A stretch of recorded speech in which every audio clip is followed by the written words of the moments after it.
Hello, everybody. Welcome to International Bowl Live webcast. Today, I have the great pleasure of hosting you, Miss Wisconsin USA, Danika Tramburg. So great pleasure having you here on today. Danika, how are you? Good. Thank you so much for having me. It's a pleasure to be on. My pleasure. Wow. You have had such a fascinating background and how you, grown in the industry in terms of broadcasting and the sports and entertainment. You've had a number of different areas that you've done work in. It's just so awesome to talk about for me as an enthusiast and fan. But you know what? Let's hear from you. Take us back. You played college basketball. You played at University, Concordia University. Is that right? Yeah. So I guess we can start from way back. I love sports. Sports have always been ingrained in me. I played numerous different sports. From track to baseball to volleyball, and then basketball ended up being my absolute favorite. So it's a joy being here today to talk more about basketball because I don't get to do it as much in my daily life anymore. But yes, I ended up going to college and I played at the collegiate level for a while. But, I realized, hey, I maybe am not quite good enough for like the WNBA or something like that. So I kind of took a step back. I love the game, but I realized at that point that I kind of needed to focus on my career as well. So I took a step back, but I've always been kind of a competitive person who is looking for the next goal and what to do next. And I just need always something to strive for. So my mom was like, hey, Danika, why don't you try this pageant thing? And I was like, okay, sure. I am such a kind of like a tom girl, but like I do love getting dressed up, but it just wasn't in the realm of anything that I even understood at the time. But I'm so glad I ended up getting into that. And I competed at multiple pageants. I was a Miss Wisconsin United States and then competed at the national level. And then Miss Wisconsin USA is my most recent title where I competed nationally, aired live on Fox TV. So that was really, really cool. And I'm glad that I switched gears, but basketball and sports have always been a part of my life. Yes, indeed. And you've, after you got your degree in Bachelor of Science, Sports and Entertainment, you got into sports reporting for not only for your university team, but also moving on and continuing. Yeah, so a passion of mine too was always sports reporting. I wanted to be on the sidelines at the tournaments. I wanted to be on the sidelines in the NFL, wherever it was. I just wanted to do that for so long. So I did sports broadcasting through my university. And then I got into the marketing realm too and sport and entertainment business. As I knew that it was pretty hard to break into the entertainment industry in regards to sideline reporting. It's such a grind to get to where you really want to be. So I went into the business realm. So I graduated with a BA in sport and entertainment business, and I now work as a marketing and communications manager, where I actually also am a sideline reporter for a baseball team called the Lakeshore Chinooks, which is just kind of like right under the minor leagues for baseball. But I've had the privilege to guest host on Fox Sports Wisconsin at the Brewers games. And so I keep that in my life as much as I can. I've had the privilege to work with the National Basketball Wives Association out in LA in their philanthropic work.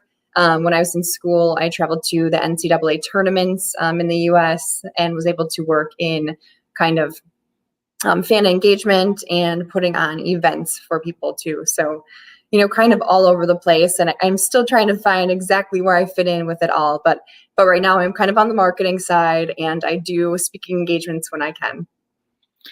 That's fun. And you've been quite a bit of a philanthropist in terms of some of the work that you've done. Can you get into a little bit of details of how your experience was with the National Basketball Wives Association? And we can move on to the next one from there.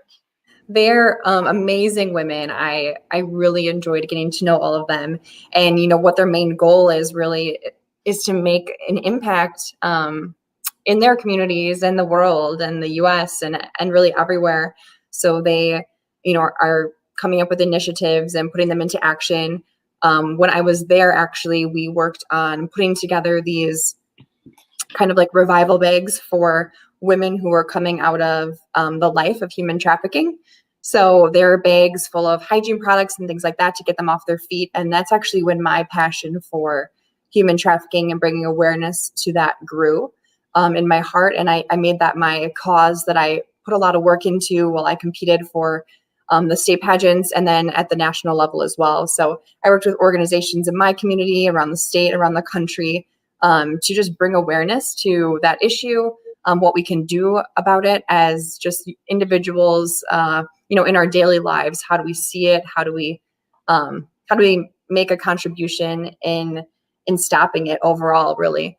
Along with that, then I had a grandma pass away with Alzheimer's. So Alzheimer's is something that's been very dear to my heart. And I've just seen my family go through the repercussions of having an individual in your life that has it. So, working with organizations in the area to bring awareness and just mostly to the caregivers of the people who have had Alzheimer's or dementia, because it's very difficult.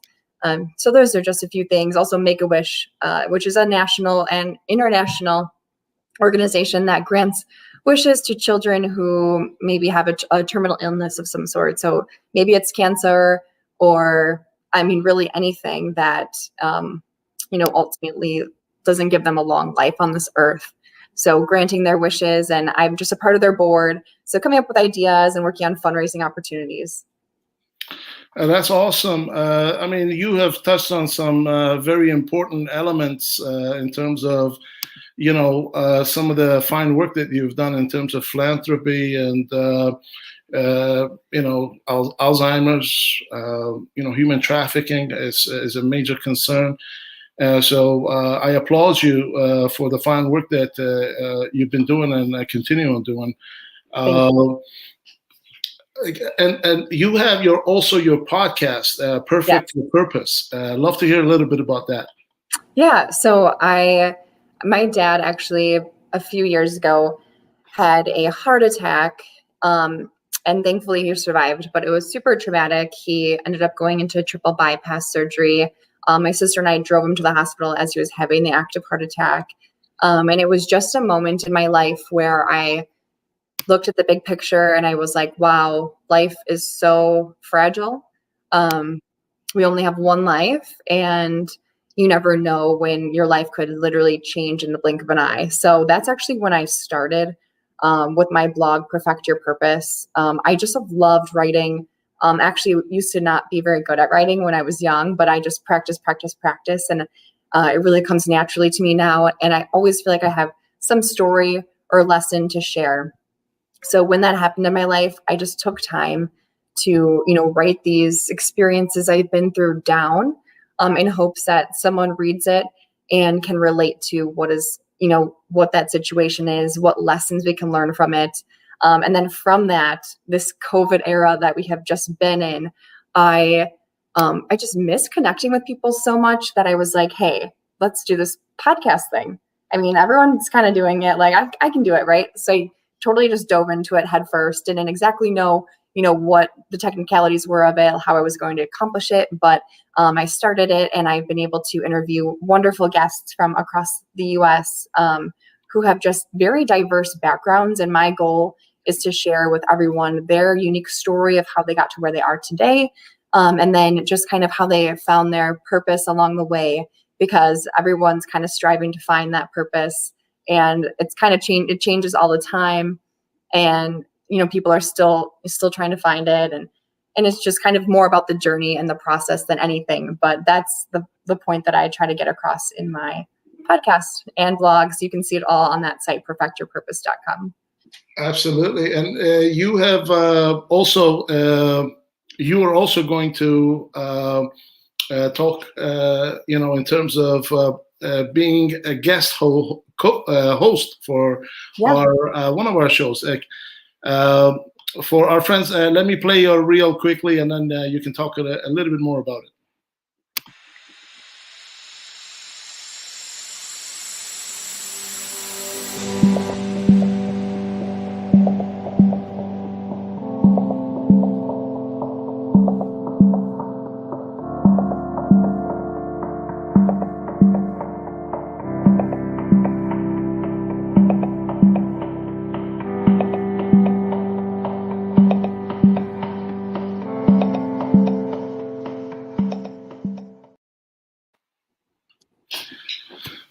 What are your thoughts about what international does in terms of covering international basketball news, and how you like to bring this, with what you do as a former college basketball player?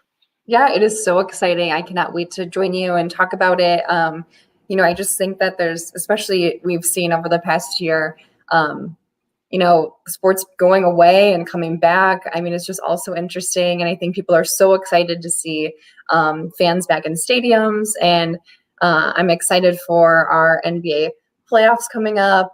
And then just kind of everything. I can't wait to dive into it with you. That's awesome. Hey, Danika, thank you so much for doing this with us. I had absolutely a great time here. Looking forward to your show and tuning in. Just see and hear about all the fun things happening in the basketball world. I'm excited. Thank you.